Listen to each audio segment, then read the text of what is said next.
I'm Ritu Raman. I'm the Darbeloff Career Development Assistant Professor of Mechanical Engineering at MIT. I'm actually a mechanical engineer through and through, bachelor's, master's, PhD, and I was at MIT for my postdoc. And part of the reason I was really excited about coming here and staying here for my faculty position was because I'm really interested in translational biomedical research, and this is, of course, the global capital of that kind of work.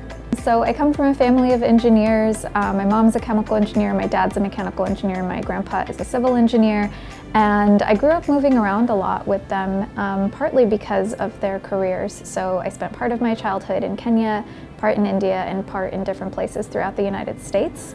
And kind of a common thread throughout those experiences was really seeing the impact that engineering careers could have on communities. So the first example that I always give is that my first memories are growing up in Kenya, watching my parents put up communication towers to connect rural villages to the global infrastructure.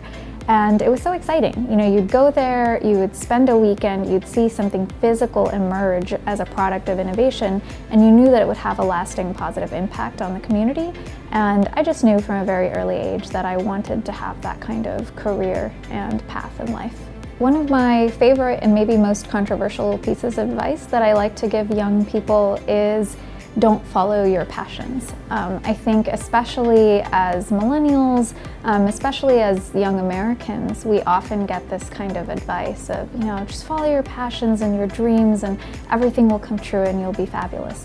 And that's great, but I think, you know, that's not always the most fulfilling way to think about life. Always thinking about your own self-fulfillment rather than what can you do that gathers upon your skills and certainly your interests, but can also generate value for your community. And I think that's just a much more fulfilling way to live your life and something that I have found very rewarding. And so I generally encourage young people to think about their passions in that way as well.